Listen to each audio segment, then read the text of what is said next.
Bonjour à tous, on se retrouve pour le pronostic du The 5 ordre de ce mercredi qui aura lieu sur l'hippodrome de Cagnes-sur-Mer, Réunion 1. Deuxième course, on va évoluer sur la piste en sable fibré. 2000 mètres à parcourir en tête, j'ai retenu le numéro 9, Aloysius.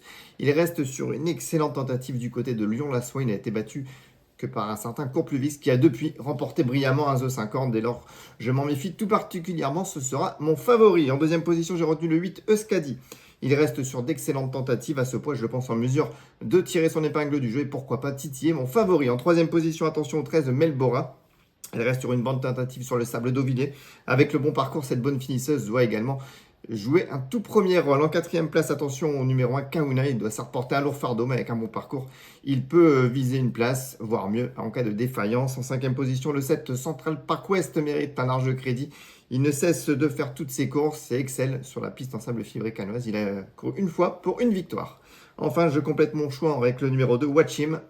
Il va logiquement accuser des progrès sur sa rentrée. Il n'est certainement pas encore à 100%, mais doit pouvoir bien se défendre. Et en regret, en cas de non partant, attention numéro 15, Grand Balcon.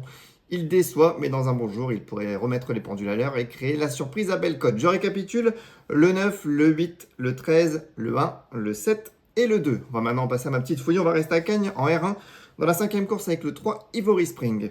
Alors, sa dernière sortie est meilleure que ne l'indique son classement, et surtout, c'est un cheval qui excelle sur le sable fibré canois. L'hiver dernier, il avait notamment aligné 4 victoires d'affilée sur cette piste. À mon avis, il peut réussir un numéro. La cote sera intéressante. Ensuite, j'ai 2 repérés à vous recommander.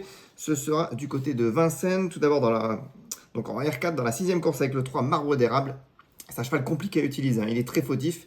Mais la dernière fois, après sa faute, c'était assez plaisant. Vraiment, s'il reste au trot jusqu'au poteau, il peut viser les toutes premières places. Et pourquoi pas s'imposer. Ensuite, attention à Vincennes, toujours R4 dans la 8e course avec le 8, Lara Dugouché. Elle n'a pas été très heureuse la dernière fois dans un lot autrement plus relevé. Il y avait notamment Lisa Josselin ou encore Franck Gillot. L'opposition est cette fois-ci davantage dans ses cordes et avec un bon parcours, elle ne devrait pas taper loin. Je récapitule. Petite folie R1 503 Ivory Spring. 2 repérés R4 603 Marbre d'érable et le 808 Lara Dugouché. Et on n'oublie pas, le jeu doit rester un plaisir. On se fixe des limites et demain vous retrouverez Paola pour le pronostic du jeu 5 ordre qui aura lieu du côté de Vincennes.